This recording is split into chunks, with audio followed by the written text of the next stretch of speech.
sem cansar. E isso é uma resposta de Deus que realmente estamos confiando no seu poder, estamos fazendo a nossa parte, mas estamos confiando no seu poder. E eu estava assim já com muita saudade de estar aqui. Eu amo o púlpito, eu amo pregar, eu amo estar na casa do Senhor. Eu tenho uma expectativa que os irmãos também estivessem assim, quando o nosso tempo esteve fechado, não uma expectativa para me ouvir, expectativa, porque parece isso, né? Eu terminei de falar sobre eu estar aqui com saudade de pregar, mas a expectativa de estar na casa do Senhor. Hoje nós estamos restaurando o nosso horário normal de culto de manhã e à noite. Tivemos, nesse período de pandemia, com algumas dificuldades, nos adequando àquilo que o comércio, aquilo que algumas casas faziam, obedecendo alguns protocolos. Além do mais, em dezembro nós tivemos muitos irmãos que passaram por esse problema, talvez uns menos graves, outros mais graves, mas vários irmãos foram acometidos, né? Então, por isso nós ficamos primeiro um período com cultos online, depois voltamos somente os domingos pela manhã, e hoje estaremos aqui de manhã e à noite, amém, amados? Falando e ficando em pé, não sei quanto tempo eu seguro. Então, se eu sentir que eu preciso sentar, os irmãos não acanhem, porque a Bíblia diz que Jesus, quando ia ensinar, ele assentava. E sentando-se começou a ensinar. Então, de repente, eu puxo o banquinho aqui, mas vamos ver, né?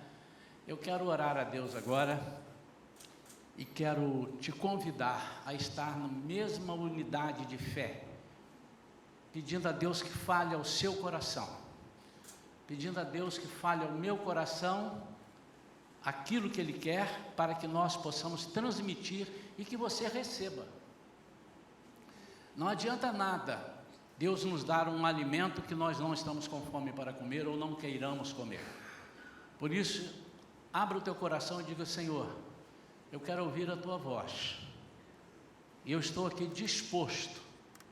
Se é que você esteja disposto, estou aqui disposto e disponível para que tu fales comigo e para que eu possa captar, mas não só isso, que eu possa aplicar na minha vida aquilo que o Senhor tem.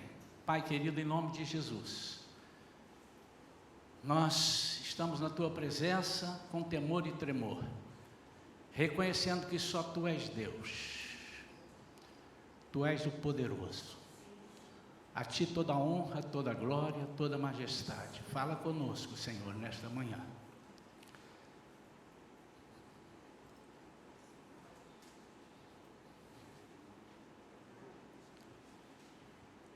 Fala, Senhor. Fala aos nossos corações, Pai. Aleluia, Pai. Tributamos a Ti a honra, a glória e a majestade, Pai. Aleluia. Abram suas Bíblias, um versículo apenas. Esse versículo, irmãos, que é tão conhecido, o Senhor me deu lá no hospital e disse, lá no hospital ele falou claro comigo,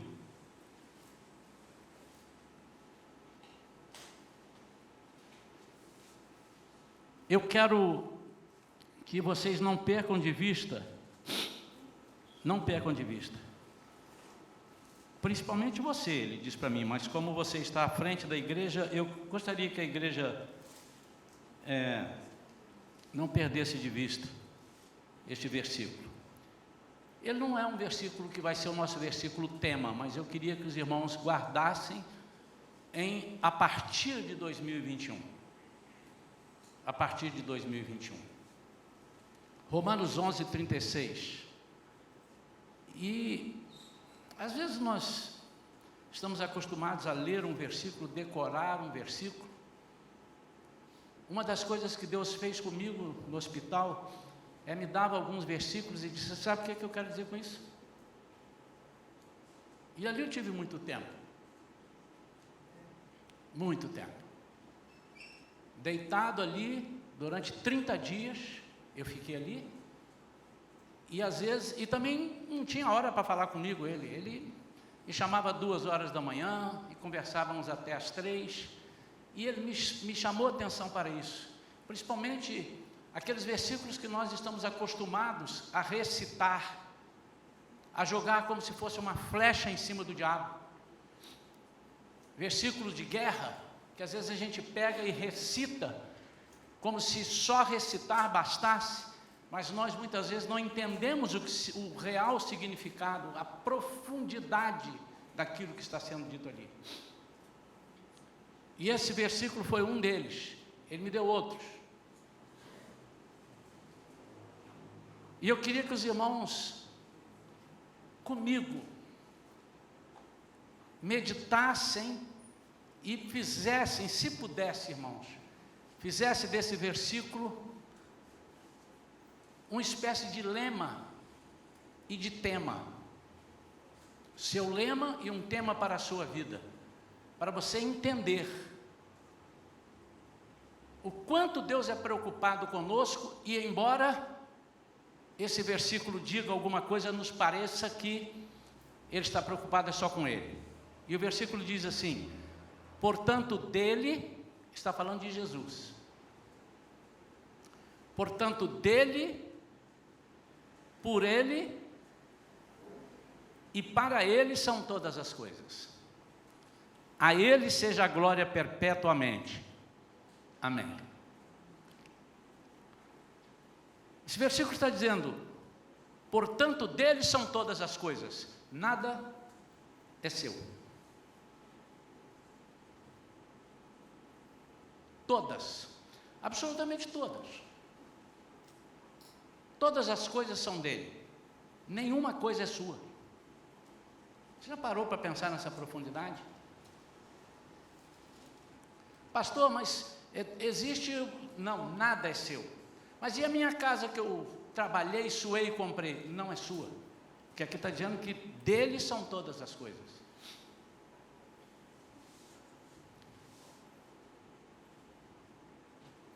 Mas e a minha família? É dele.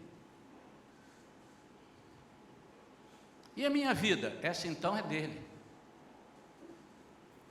Eu me lembro que quando eu cheguei no hospital para fazer um exame, porque eu já estava com um sintoma, e fui lá, e eles me pediram um exame. Depois que eu fiz o exame, levei lá de volta, e disse assim: você vai ficar aqui, não vou deixar você ir embora. O irmão Lúcio estava comigo, e eu tremi nas bases. Falei: mas como ficar? Eu tenho que ir em casa, eu tenho que mudar a roupa, eu tenho que falar, eu tenho que dar ordens lá, e deixar algumas orientações. Ela disse assim: você pode ir, pode não voltar. Eu disse: mas é grave assim? Não, nós não sabemos. Eu disse: essa enfermidade é algo que você pode chegar em casa e a sua respiração cair tanto que você não aguentar sair de lá, ou tentar voltar e não ter vaga no hospital. Então você, por favor, não saia daqui. E eu querendo desobedecer, e o Lúcio inclusive falou: pastor, obedece, fica. E graças a Deus, porque o Lúcio me deu essa força para ficar, e eu fiquei. E eles disseram: essa é uma enfermidade silenciosa, e ela avança numa velocidade que nós não conhecemos. Ela pode ir a 120 por hora, ela pode ir a 40 por hora. Então a sua vida, essa mesma que não é sua. E muitas vezes nós falamos: a vida é minha, eu faço dela o que eu quero. Estás redondamente enganado, porque dele são todas as coisas. Antes que você fique desanimado e diz assim: puxa vida, mas não vai sobrar nada para mim, eu vou te mostrar que todas as coisas são suas.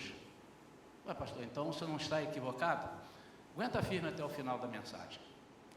E ele continua dizendo: por ele são todas as coisas. A Bíblia diz que tudo que foi feito por Deus foi feito por ele. Foi feito por Jesus. Que coisa interessante.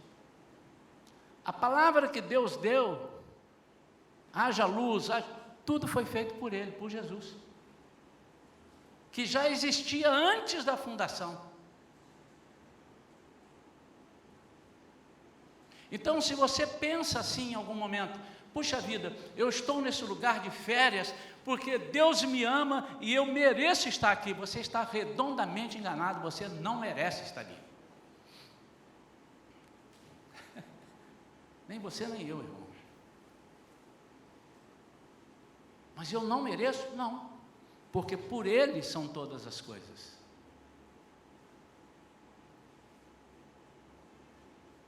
E diz que para Ele são todas as coisas. O final das contas é que tudo é para Ele e nada é para você. Então o que sobrou para nós? Nada. Nada. Porque dele são todas as coisas, por Ele são todas as coisas foram feitas e para Ele são todas as coisas. Restando para nós, absolutamente nada. Quantos concordam com isso? Digam amém. Quantos não concordam, levanta a mão e diz, não concordo. E você tem liberdade para não concordar. E eu comecei a perguntar, Senhor, onde é que eu estou inserido? Não eu como pastor, mas eu como pessoa que te sigo. Onde nós estamos inseridos? Você está inserido no contexto de que se você entender que eu tenho um plano que é perfeito, e que ninguém derruba esse plano, e se você aderir a esse plano, suas, por você e para você serão todas as coisas, porque você estará comigo dentro deste trem. Ele disse assim, imagina um trem partindo, perfeito, em direção a um lugar que eu escolhi, que é perfeito, e nada e ninguém vai mudar isso, porque dele, por Ele, para Ele são todas as coisas. Esse é um plano perfeito. E muitas vezes nós não entendemos, porque em Efésios capítulo 1, versículo 5, fala sobre a escolha, a predestinação, e nós achamos que nós fomos predestinados. Não, o que é predestinado é o plano salvífico dele. Esse é perfeito. Porque quando nós entendemos que nós somos essa escolha e nada vai mudar, e qualquer coisa que façamos, nada vai alterar, nós trazemos para nós o foco. E que Deus fez para nós porque nós somos importantes, porque nós merecemos. Mas aí bate com, porque dele são todas as coisas, por Ele são todas as coisas, para Ele são todas as coisas. Mas quando eu entendo que eu entro nesse plano, aí nada pode mudar a minha vida, nada pode me separar do amor de Deus, nada, absolutamente nada pode fazer com que eu perca essa salvação, se eu estiver dentro do plano salvífico. Quantos entenderam isso? E se não fosse assim, na mesma carta em Efésios, a mesma igreja de Éfeso, aos Efésios, lá em Apocalipse, a carta aos Efésios, a carta à igreja de Éfeso, ele diz assim, o que eu tenho, mas eu tenho uma coisa contra vocês, é que deixaste o primeiro amor. E se vocês não se arrependerem, eu vou arrancar vocês do meio do projeto que eu tenho. Em outras palavras, ele está dizendo isso. Então não caberia isso. O plano é salvífico e é perfeito, se nós estivermos dentro dele. Essa mensagem de hoje, alguém me perguntou, pastor, tem um título? Não. E eu fiquei, Senhor, me dá um título para essa mensagem. Não, não tem título. É nós entendermos por que dele, por ele e para ele são todas as coisas. Foram diversas revelações que eu tive, Deus falou comigo muito lá.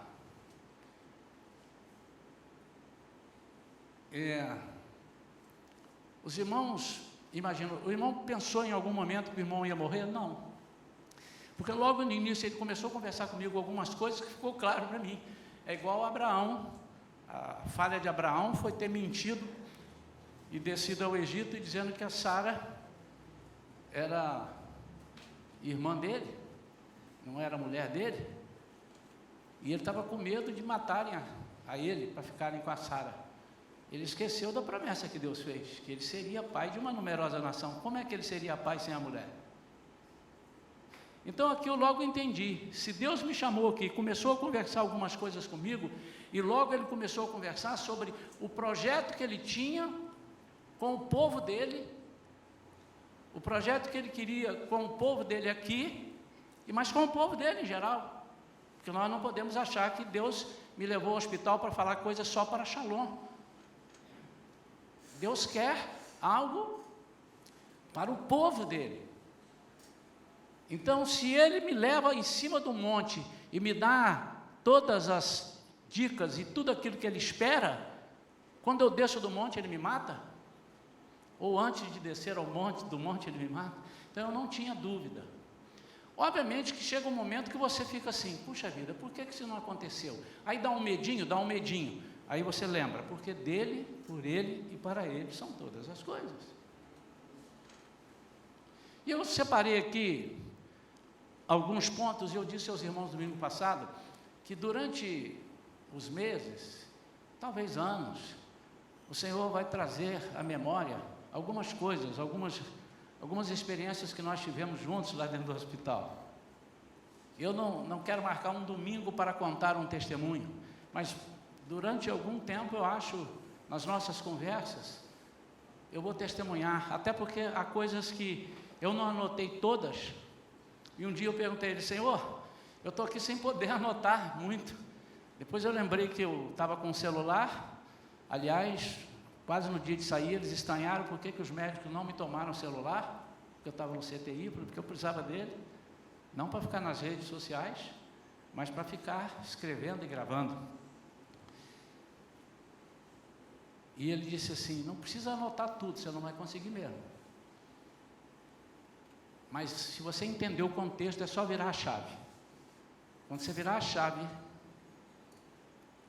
você vai entender que tudo aquilo que você falar, você vai falar dentro do propósito, porque dele, por ele e para ele são todas as coisas. A primeira coisa que Deus falou comigo foi sobre plenitude, sobre completar. Você sabe o que é plenitude? Completar. Eu dormi e tive um sonho num dos dias, logo no início. E quando eu acordei, eu falei, eu tive um sonho. E comecei a tentar entender, e eu conversava muito com Deus, assim, não tinha com quem conversar, chegava uma enfermeira, fazia o que tinha que fazer, e varava, né?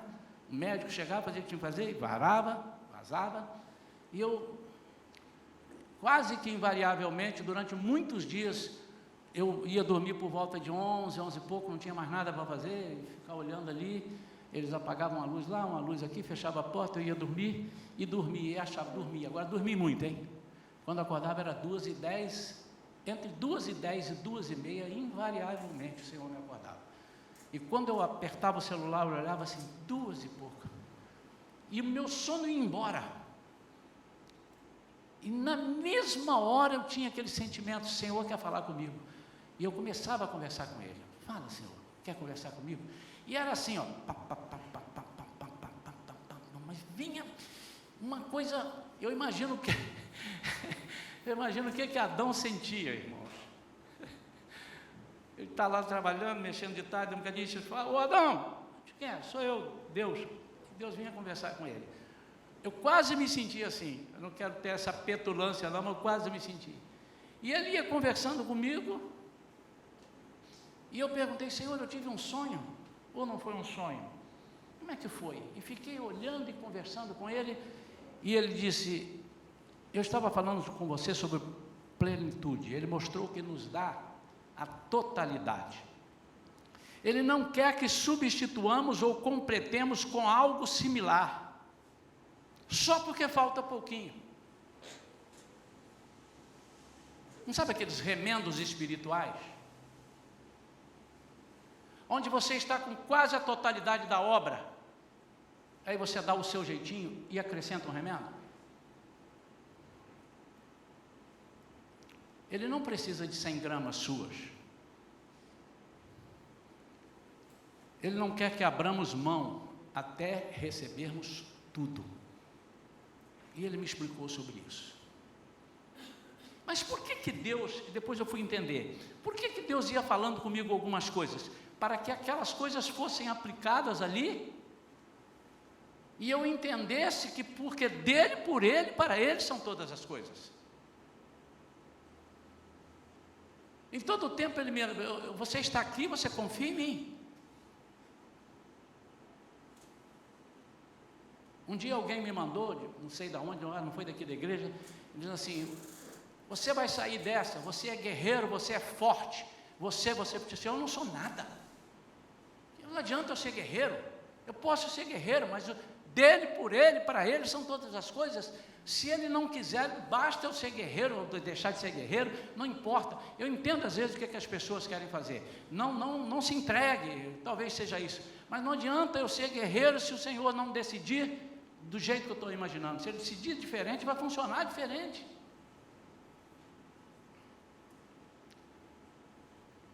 E teve então o discernimento. A médica chegou um dia para mim e disse assim: pastor, eu vou ter que fazer um acesso na sua veia femoral, outra aqui na jugular. Aqui é para o senhor receber os remédios, porque só aqui na mão não está adiantando, eu quero que entre direto aqui. Aí fez um corte aqui, coloca aqui, com anestesia, não senti nada, realmente. Mas na perna eu senti. E ele veio para a perna esquerda. E ela furava, não dá. Ia botar o catéter, não dava. Minha perna ficou roxa até a semana passada. Toda roxa aqui. Ela passou para a direita. Vamos na direita. Eu disse, olha, não erra porque só tenho 2 pernas. E ela era médica, não era uma médica. E fazendo, pastor, não está dando. Deixa eu ver, vamos mais em cima. Eu digo, ó, quero te lembrar que acima daqui já não é mais perna, é barriga. E brincando com ela, ela colocou, então agora foi. E ali então fica ali uma pecinha, onde ele chega para não me furar, não furar a veia toda hora, porque de cada 2 horas ele tem que tirar sangue para exames, e aqui está entrando o remédio, né, direto. Então ele entra com a seringa, vai lá naquele aparelhinho, não vejo nada, e muitas vezes eu estava dormindo, ele entrou lá com a seringa, tirou, nem vi, não dá para ver. Não é de você que o sangue, não é espetar, exatamente para você não sofrer, né? Na 3ª vez que ela veio tirar sangue, cara, isso aqui não está dando certo. Eu assim, ela aperta ele, estica a perna, aperta, não deu. Esse acesso aqui não está bom. Nós vamos ter que tirar. Aí eu digo assim, espera um minutinho. O Deus que está fazendo todas as coisas em mim, não vai deixar um negócio desse aqui dar errado. Não, mas eu posso tirar e fazer em outro lugar. Disse assim, você pode, mas não vai. Você crê no poder de Deus? E a médica olhou assim, sim, mas deixa eu te dizer, eu sei o que eu estou fazendo aqui. Deixa eu fazer só uma oração. Me dá sua mão aqui. E pus a mão e disse, Senhor, faz funcionar essa engenhoca aqui, para ela perceber que o Senhor está no controle de tudo e não de quase tudo. Amém. Irmãos, imediatamente, ela, funcionou. Eu digo, eu já sabia. E funcionou com a outra, um bocadinho veio outra. E isso aqui não está dando, eu esqueci o termo que eles usam. Não é ali, aperta aqui, aperta ali, por um minutinho. Você já tirou aqui? Disse, não, hoje é meu primeiro dia. Primeiro dia no sentido de plantão. Eu digo, dá sua mão aqui. Ela põe a mão na minha mão. O Senhor usa a mão dela para mostrar que isso vai funcionar. Pode tirar. Funcionava. E assim foi nos 20 e poucos dias que eu fiquei a partir daquele momento que Deus entupiu. Está entupido? Não está entupido. Você precisa disso. Por quê? E aí eu tive a oportunidade de falar para umas, mas por quê? Que para hora, tem hora que funciona, tem hora que não funciona. Para Deus mostrar o poder dele nas 100 gramas que faltam. Deus queria mostrar para mim e que eu mostrasse para as pessoas. E em algumas oportunidades, não foram poucas, eu tive a chance de falar: vocês são médicos, vocês são enfermeiros, vocês sabem o que fazem, mas chega um momento que Deus diz assim: eu estou no controle, e você apaga tudo que você aprendeu, porque eu vou entrar com uma providência que você não conhece. E uma dessas oportunidades, alguém me disse: o senhor sabe o que é isso mesmo? A gente está aqui desde o ano passado, nos preparamos, e o hospital CHN é um hospital em referência com Covid. Alguns médicos, meus médicos aqui, disseram assim: eles subiram de patamar, são outro nível. E eles disseram: mas tem coisas que nós nunca vimos, tem coisas que nos surpreendem, coisas pequenas. Eu falei assim: é disso que Deus quer falar, que vocês entendam que Ele é o dono da vida. Não interessa se ela era crente ou se não era crente, eu estava falando aquilo que Deus fala, porque Ele é o dono da vida, porque dele, por Ele, para Ele são todas as coisas. No dia 3 de janeiro, eu recebi uma enfermeira e me disse: pastor, o senhor está num local chamado Sombra da Morte. Esse lugar que o senhor está aqui é um lugar terrível, é um lugar onde tem um espírito de morte. Essa mulher era crente, e ela disse: eu tenho lutado sozinha aqui, porque há um espírito de morte. Muitas vezes eu estava aqui, pastor, e via um vulto passar correndo, e eu olhava e passava para lá correndo. Eu disse: isso é um espírito de morte, é o lugar onde o senhor está, esse lugar aqui, esse ambiente, não necessariamente essa cama onde o senhor está, nesse lugar aqui. E Deus te trouxe aqui para testemunhar na sua vida, que Ele te trouxe ao lugar mais baixo, mais miserável, próximo da morte. Eu lembrei do salmista, do Salmo 23, disse: ainda que eu ande pelo vale da sombra da morte, não temerei mal algum. Mas ele anda no vale da sombra da morte. E Deus, nesse momento, diz para mim: eu quero que você entenda que aquele que me serve, se precisar, vai andar no vale da sombra da morte, porque para mim, por mim e para mim são todas as coisas.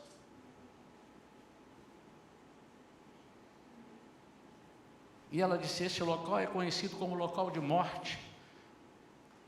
E eu escrevi aqui o que ela me disse: o local onde eu vi algumas vezes vultos passando e correndo. O Senhor te trouxe aqui para orar especificamente por esse local. Eu entendi. Como é que eu iria lá sem Covid, irmãos? Como eu iria lá sem Covid? Explica para mim isso. Sim, como médico, mas eu não sou médico. E ela continuou: nunca, isso palavras dela, irmãos, nunca esteve aqui algum pastor em suas condições, lúcido. Todos que aqui estiveram, e já passaram alguns, estavam dormindo ou entubados. O Senhor te trouxe para te dar esse testemunho em sua vida, está permitindo que você veja tudo para orar e declarar vitória sobre a morte.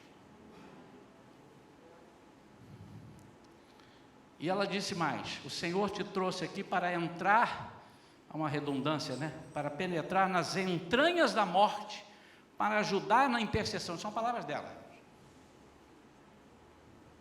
Intervenção espiritual. Aí eu coloquei: porque dele, por ele e para ele são todas as coisas. Ele pode fazer isso tudo sem nos usar. Mas é necessário que compreendamos que fazemos parte do corpo. E qual é o propósito de estarmos ali, ou aqui, ou acolá? Porque dele, 1, 2, 3 e já? Porque dele, por ele e para ele são todas as coisas. Toda vez que você for fazer alguma coisa na sua vida, você vai dizer: porque dele, por ele e para ele são todas as coisas. Cadê os jovens?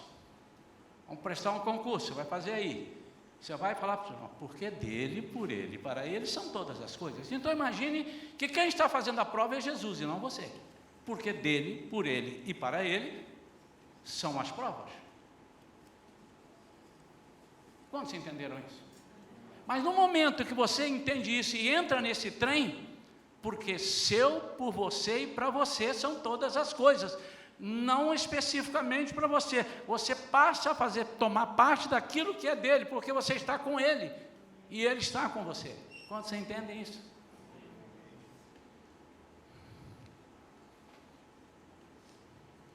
Eu tive o hábito, desde o primeiro dia que eu estive lá, eu já faço isso mais ou menos, já fazia mais ou menos, mas lá eu resolvi fazer, Deus colocou no meu coração. Todas as pessoas que entravam no meu quarto, fosse quem fosse, faxineira, então tinha as pessoas da faxina que entravam para recolher o lixo ali, tinha o enfermeiro, tinha o técnico de enfermagem, tinha o médico, tinha o fisioterapeuta, todos que entravam, eu abençoava eles. Eu queria que a igreja aprendesse, ou caprichasse nisso. Saber, vocês sabem, aprender talvez não é o tempo, mas que vocês executassem isso.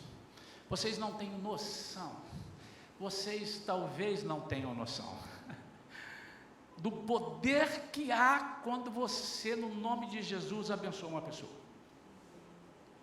Que você diga: olha para mim, eu quero abençoar a sua vida, eu te abençoo hoje em nome de Jesus. Você não tem ideia dessa força.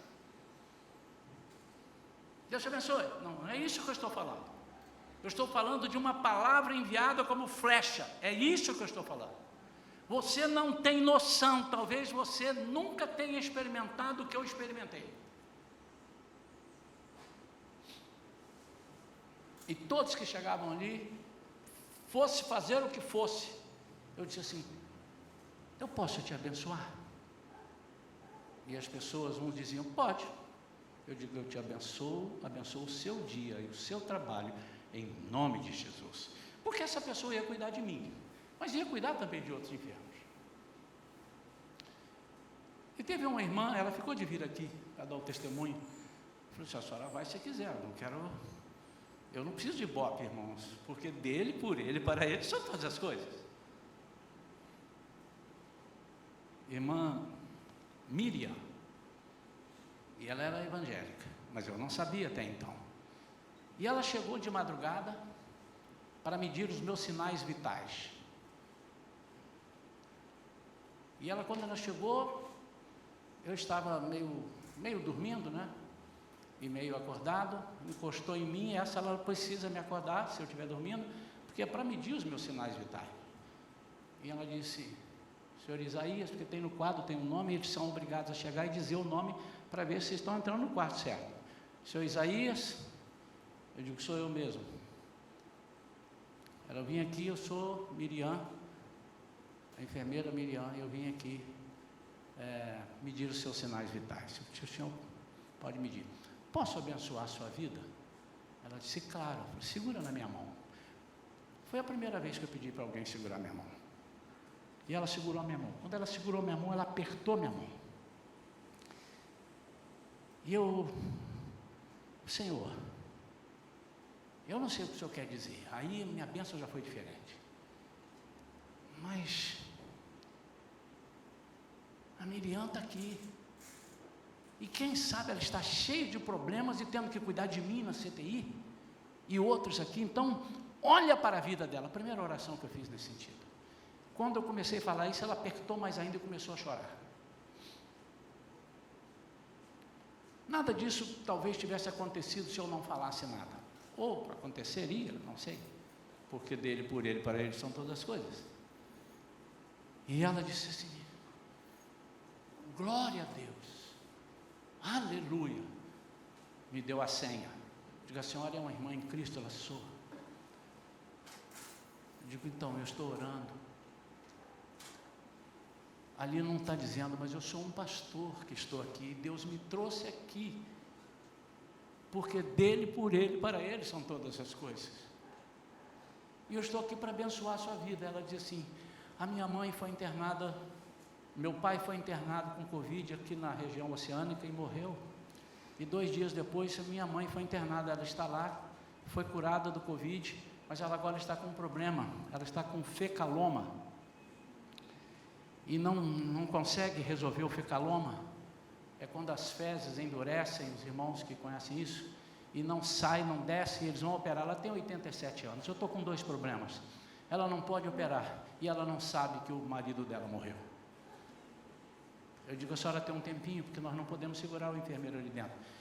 Ela disse, agora eu tenho, pode falar. E ela ficou ali comigo quase 15 minutos.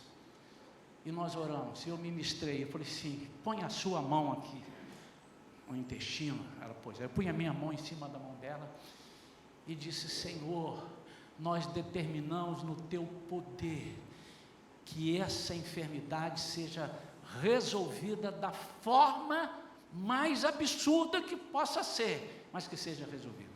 E ela chorou e ela agradeceu e tudo.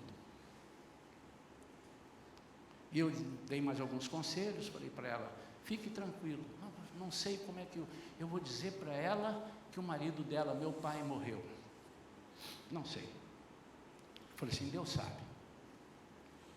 Não disse ainda porque não chegou a hora. Ela sai e vai embora.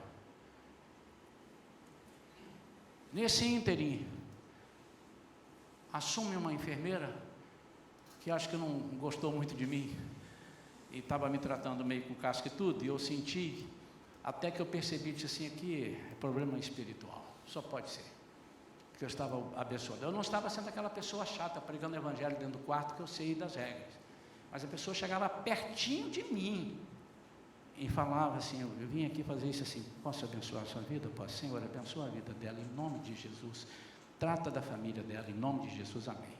Era isso que eu falava e mais nada, mas eu fiz isso com essa enfermeira, eu não sei, mas a partir daquele momento as coisas não ficaram boas para mim ali, eu pedi uma coisa, não vinha, espera, tem outro na frente, e eu falei, 2 dias depois volta a mulher, que nós tínhamos orado, e quando ela voltou, a pessoa veio à porta, para ficar olhando, e ela entrou e disse assim, pastor Isaías, tem uma notícia. Eu imaginei, minha alta, mas dele, por ele e para ele são todas as coisas, então não era se tratando de mim, pronto. Ela disse, o senhor não tem noção, resolvido o problema da minha mãe, ela foi curada, tudo desceu normal, sem nada. E aí ela chorou, e nós oramos ali, e a mulher ouviu. A partir daquele momento, foi destravada a porta que talvez fosse fechar para que eu fizesse esse trabalho. E eu fiquei pensando, Senhor, eu estou aqui, ainda não recebi a notícia total da minha cura, eu estou aqui, estou preso aqui dentro. Aí ele me lembrou de uma passagem que está em Mateus capítulo 14, abra aí, Mateus capítulo 14, versículos 10 a 14, que aconteceu nada mais, nada menos com Jesus. Jesus soube, vieram dar notícia para ele que João Batista, primo dele, tinha sido decepado a cabeça dele. Olha lá. Então mandou decapitar João na prisão. Versículo 11. Sua cabeça foi levada num prato e entregue à jovem que a entregou à mãe. Os discípulos de João vieram, levaram seu corpo e o sepultaram, e foram contar a Jesus o que havia acontecido. Assim que Jesus ouviu essas coisas, retirou-se de barco, em particular, para um lugar deserto. As multidões, entretanto, ao saberem disso, saíram das cidades e o seguiram a pé. Quando Jesus deixou o barco, viu numerosa multidão, sentiu-se movido de grande compaixão pelo povo e curou os seus doentes.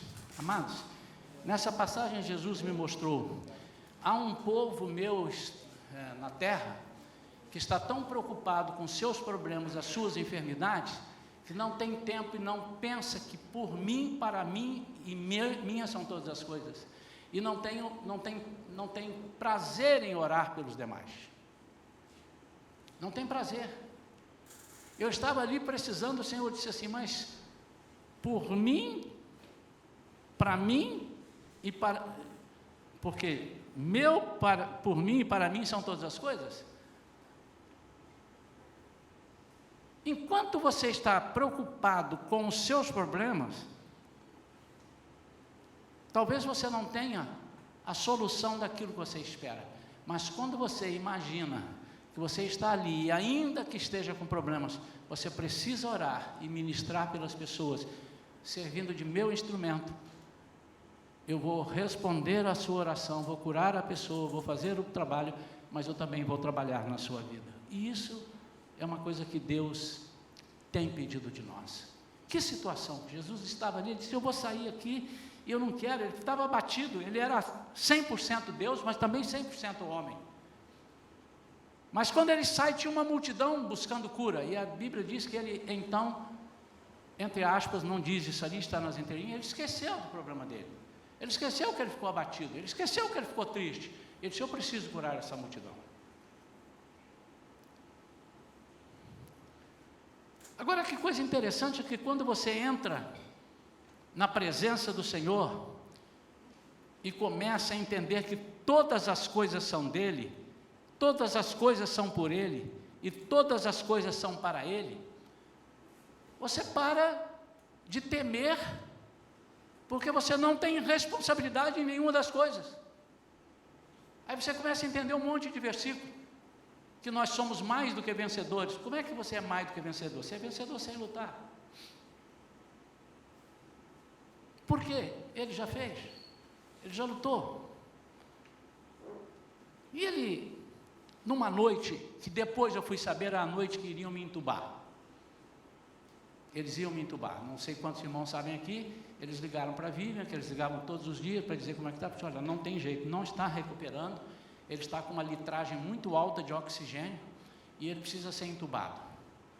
E nós não gostaríamos, mas, e dado a minha comorbidade, ou essas coisas, os irmãos sabem que não sei nem se eu voltaria. Ou voltaria, mas eu estive lendo, saiu numa matéria no G1, que de 10 pessoas, foi constatado, 10 pessoas que entram no CTI, 6 morrem. E das que são entubadas, 8 de 10 morrem. Mas eu não sabia disso, e nem sabia que eu ia ser entubado. Mas exatamente naquela noite, eu dormi e não acordei às 2h pouco.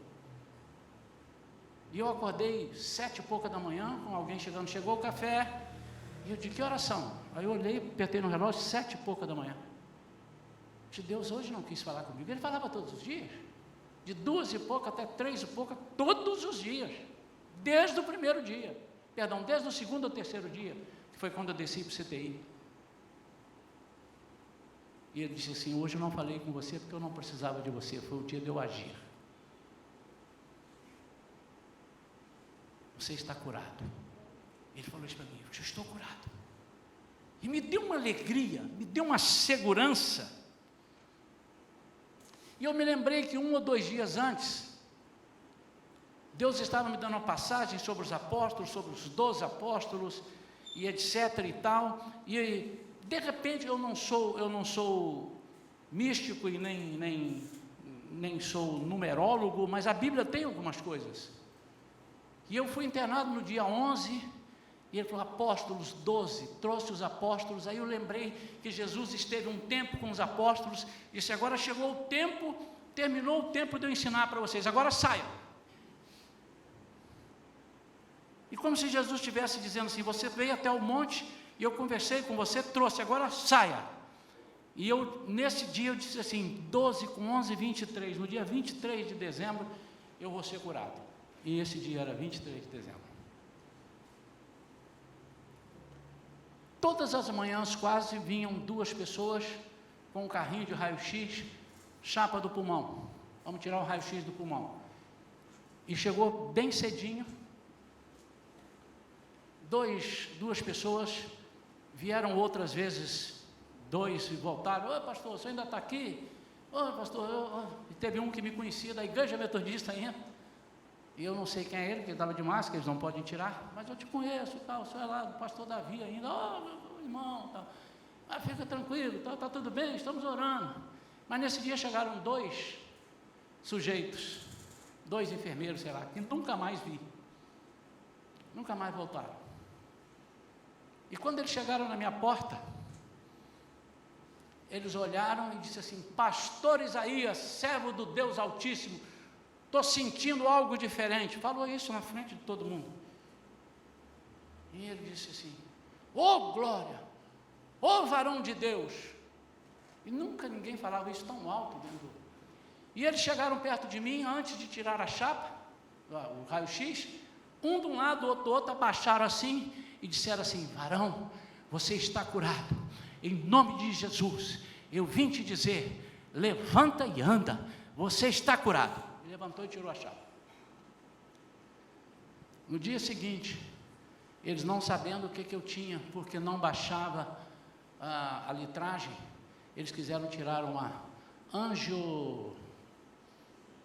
angiotomografia, e eu teria que tomar um contraste, e eles tiveram que tomar todos os cuidados, levaram 2 balões de oxigênio, duas garrafas daquela, porque eu não podia levar as coisas do CTI, e não podiam me desligar do CTI.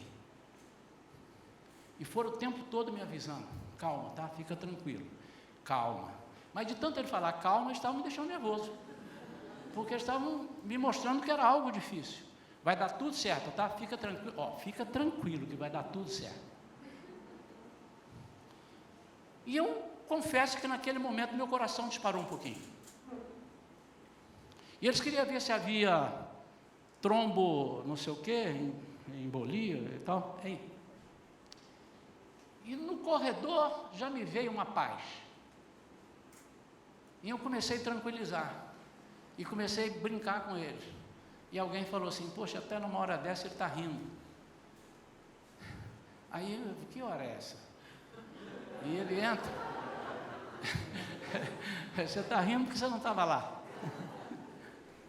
Aí ele entra comigo. Eu quero que os irmãos prestem atenção nos detalhes. E eles entram, me colocam em cima da mesa lá da coisa. E, pastor, fica tranquilo, isso aqui é coisa de 10, 15 minutos, fica tranquilo, tá? Vai dar tudo certo. E eles viram a cabeça para cá, para meter o contraste aqui na jugular. E eu estou vendo. Aí, um minutinho, espera aí. Não deu. Ah, meu Deus, está com um problema aqui. Senhor, entra com providência. Eu comecei a orar. E comecei a tranquilizar as pessoas. Fica tranquilo, vai dar certo. E comecei a falar porque eu tinha certeza que ia dar certo. Eu não sei o que era, mas ia dar certo. E já se passava 1 hora e pouco e eles não conseguiam fazer um negócio que era de 10, 15 minutos. E eu tranquilo, porque dele, por ele e para ele são todas as coisas. Até que eu estava ali, eu disse assim: já sei o que é, isso aí deve ter dado um problema na máquina, eles vão trocar de máquina. Acabei de falar, alguém disse assim: vamos levar ele para outra sala, tem outra máquina lá. Pronto, aí me levaram. Entraram correndo comigo lá, aí chegaram e a mulher disse: olha, isso aí é nosso irmão também, o funcionário, o enfermeiro que ia fazer. Ele disse assim: isso aqui é o Isaías, pastor Isaías Mendes. Ele começou: faz de mim, Senhor, o Senhor. E eu ali com o negócio esperando. Canta aí para mim, pastor. Eu tive que cantar uma frase, pelo menos. Faz de mim, Senhor. Glória a Deus, eu não sei o que, irmão. Aí a pessoa falou: irmão, vamos lá, não podemos demorar mais. E ele pegou e falou assim: fica tranquilo, está tudo em paz. Ele falou. Eu digo assim: está em paz, fica tranquilo que vai dar tudo certo. E rindo, e todo mundo: poxa, ele tem um bom humor, né? Eles falando. Não, eu tinha certeza que ia. E não deu nem 10 minutos, pronto, foi embora. Porque dele, por ele e para ele são todas as coisas. E ali, logo a seguir, veio o resultado: nada, você não tem nada. Irmãos, para finalizar, assim que eu cheguei na igreja, no hospital, que você na minha igreja, Deus começou a me direcionar para que nós estudemos a carta de Paulo aos Efésios. Hoje nós não vamos falar sobre a carta de Paulo aos Efésios, nós vamos estudar aqui algumas vezes e vamos colocar. E ele disse por quê? Eu comecei a estudar. Liguei para o Augusto e falei com ele o que estava acontecendo. Augusto, eu vou estudar. E ele disse: o Bernardo já está estudando essa carta. Ninguém falou com ele, Deus não tinha falado comigo antes. E eu comecei a ver, e alguns comentários sobre Efésios, que ela é como se fosse um resumo da Bíblia. Porque ela apresenta a igreja como um mistério, ela apresenta a família no centro do trabalho de Deus na igreja, apresenta a necessidade de nós entendermos a batalha espiritual. E ali eu comecei a estudar e comecei a ver que tudo isso que eu vivi aqui aplica-se na nossa vida e na vida da igreja. Que nós vamos trazer isso para nós praticarmos daqui para frente. Não vamos ficar só na carta de Paulo aos Efésios, mas é uma carta que nós precisamos entender que nós não sabemos a profundidade. Eu não sabia a profundidade dessa carta. Primeiro, o ponto central da carta é revelar a igreja como um mistério escondido pelos séculos e agora revelado a todos. O que Deus queria é mostrar, é restaurar a importância da igreja e restaurar o respeito ao poder da igreja.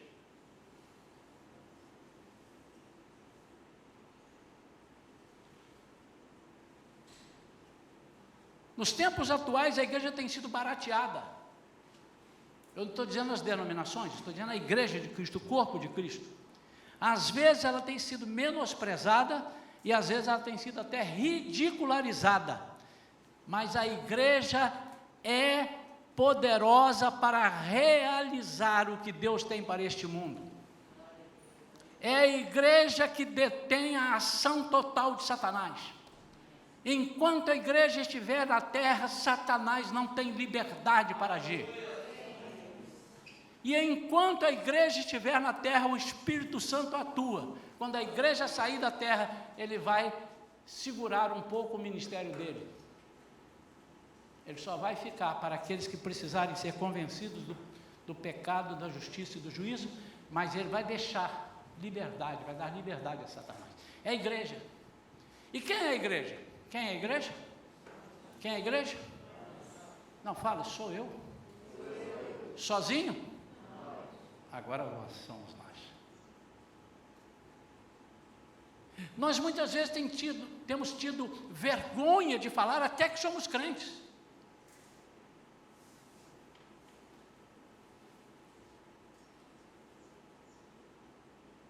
Mas os que seguem outras religiões não têm vergonha? E se ele precisar sair na rua com aquela indumentária dele, que a religião dele diz que ele tem, ele vai. E ele não abre mão. E ele briga quando forçam a ele fazer alguma coisa que está contra os princípios daquilo que ele acredita. E nós não brigamos, nós até cedemos. Porque farinha pouca, meu pirão primeiro, nós pensamos em nós, mas temos que pensar que porque dele, por ele e para ele, são todas as coisas. Então, Deus está querendo pessoas que tenham coragem de dizer, eu estou aqui, eu quero fazer a diferença. Depois do 7º, 8º, 10º dia no máximo, as pessoas chegavam lá no CTI, as pessoas que eu estou dizendo são médicos. Bom dia, senhor Isaías, bom dia, estamos aqui para o senhor abençoar o nosso dia. Abençoa que nós vamos trabalhar, pode abençoar? Eu digo, abençoa a vida de vocês, que Deus dê sabedoria e discernimento, para vocês pegarem os casos mais cabeludos e Deus mostrar, é aqui que faz. Vocês creem nisso, irmãos? De vez em quando chegava, teve um dia que eu estava já não mais no CTI, mas no semi-intensivo, e entraram 3. Nós viemos aqui para o senhor abençoar nós. 3 enfermeiras. E quase eu fiz um culto ali. O ponto central da carta é revelar a igreja. Deixa eu te dizer, deixa Deus te revelar, meu irmão. Deixa Deus escrever na sua testa, eu sou igreja. Deixa Deus escrever na sua testa, a igreja não está ultrapassada. E Deus quer levar você às profundezas do inferno, para mostrar que você é a igreja, e que as portas do inferno, complete para mim, não prevalecem contra a minha igreja. Segunda coisa, nesse estudo, é que a família está no centro do trabalho da igreja. Preciso respirar um pouquinho.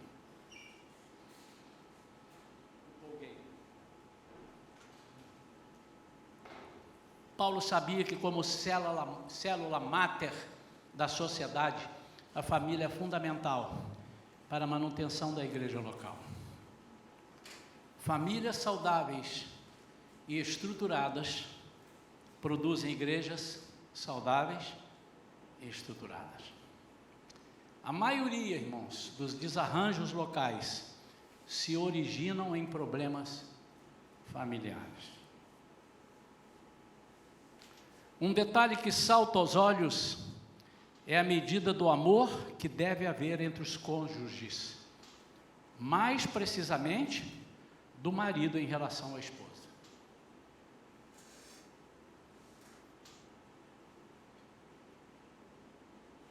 Não tem um levantamento oficial, mas tem-se um apanhado. É mais fácil você ver a esposa que ama o marido do que o marido que ama a esposa. É mais fácil você ter a esposa que diga: meu amor, oi amor, eu trouxe para você, trouxe essa camisa para você, do que você ver o marido dizendo: esposa, olha, eu trouxe esse vestido para você. Oi meu amor, você hoje está linda. O que você fez com o seu cabelo? Ficou tão lindo, hein?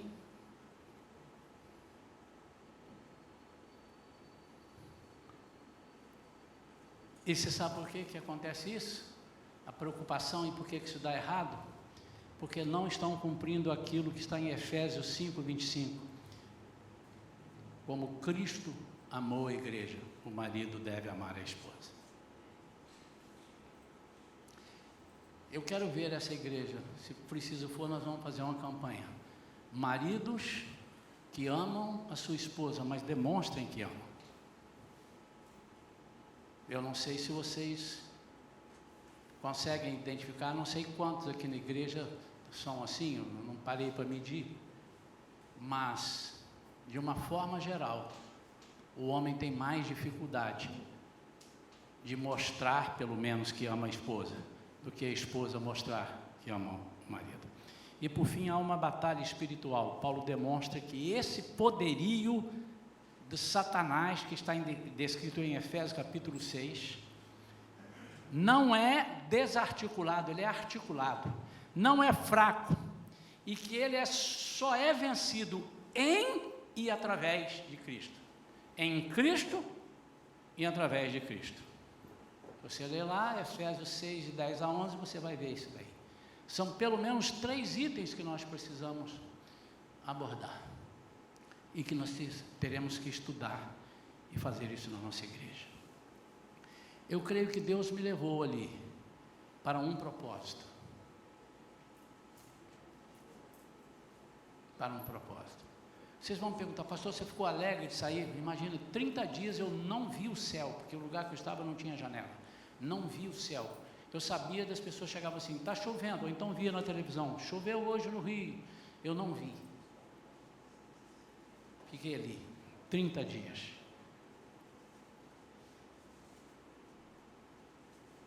Mas eu entendi que Deus me levou ali com o propósito não de me curar, mas mostrar que Ele tem o controle da minha vida, e Ele precisava me levar lá nessa condição, senão eu não entraria lá, mas para me dizer: nós temos muita coisa para fazer, e eu preciso de pessoas de fé. Preciso de pessoas de fé. Eu ficaria aqui, irmãos, dizendo mais algumas coisas sobre testemunhos de quantas pessoas eu orei, pessoas que choraram comigo lá dentro, mas eu traria para cima de mim todo o foco, e essa não é a intenção.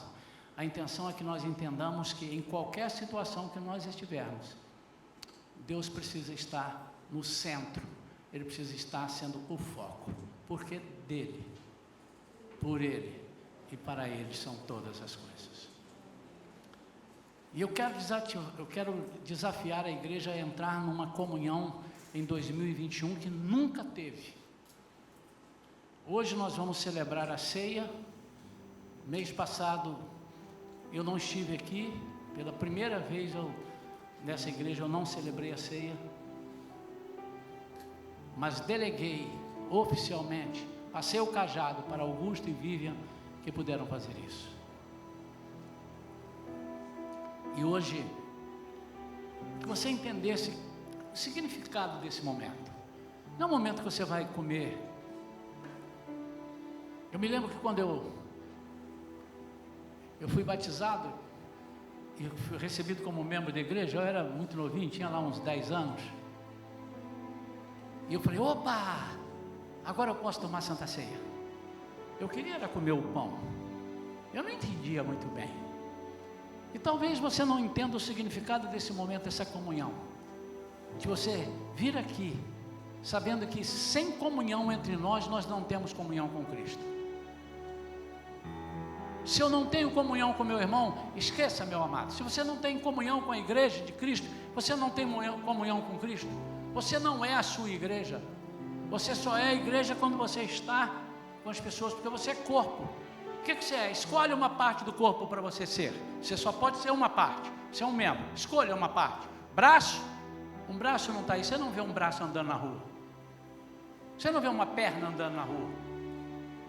Você vê um braço ligado num tronco, que tem um outro braço do outro lado, tem uma perna embaixo, tem uma cabeça em cima. Aí sim. O que eu estou desafiando, irmãos, é quantos querem vir comigo? Eu quero resgatar o tempo perdido. Não os 30 dias, que lá eu não perdi, lá eu ganhei o dobro. Mas o tempo perdido, o tempo que eu não fiz o que tinha que ter feito. E muitas vezes nós nos sentimos desanimados. Eu conversava com alguém essa semana, daqui da igreja, e ele disse, pastor, eu sinto que algumas pessoas estão desanimadas. Mas desanimada por quê? Pode ser porque ele não está bem com a família, e desanima. Pode ser que ele não está bem no emprego, desanima. Mas sobretudo, ele está desanimado porque não está lendo muito a Bíblia e não está orando. Não me diga o contrário. Porque se você lê muito e ora muito, você não pode ficar desanimado. Ou então a palavra de Deus mente.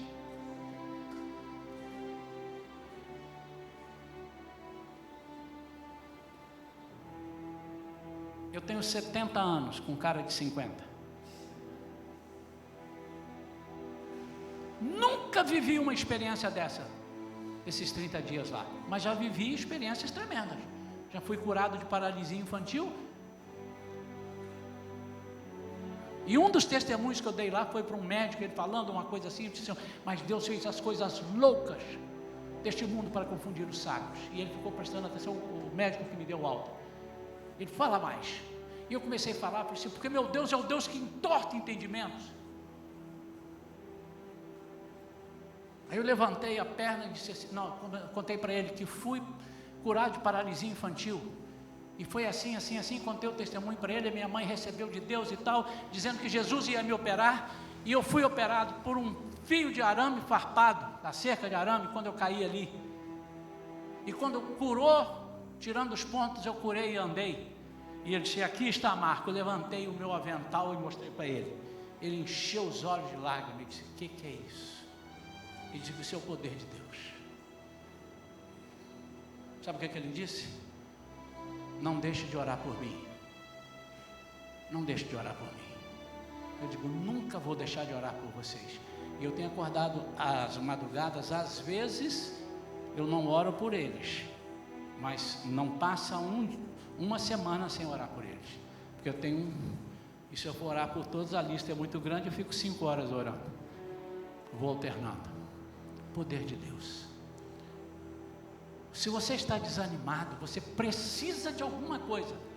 Você tem que ter alguma injeção que está faltando. Eu quero pedir isso a Deus, pela sua vida. Eu quero que agora você, se preparando para vir participar da ceia, que você se ajoelhe no seu local e diz, Senhor, eu quero viver experiências estrondosas contigo. E se eu estou desanimado, o pior é eu ficar em casa desanimado. Mas eu vou começar a ler a Bíblia, e vou estar lendo desanimado, só a primeira semana. Quiçá a primeira semana, mas com 2, 3 dias você não estará mais desanimado. Senhor, se eu estiver desanimado, eu vou orar, e vai sair uma oração desanimada, só as primeiras. E eu desafio você a nós partirmos para algo sobrenatural neste ano de 2021. Nós não estamos desanimados para muitas coisas nas nossas vidas, mas estamos desanimados para o agir de Deus na nossa vida. E Deus quer fazer muito mais. Eu desafio e chamo, vem comigo, irmão. Vem comigo, porque nós vamos partir para um momento onde o poder de Deus precisa ser a temática aqui dessa igreja. Vamos orar, vamos agradecer a Deus e vamos pedir a Ele perdão acima de tudo, por não estarmos fazendo aquilo que Ele espera que façamos.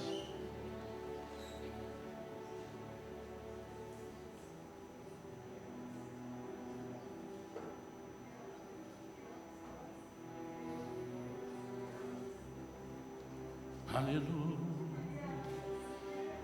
oh Espírito Santo,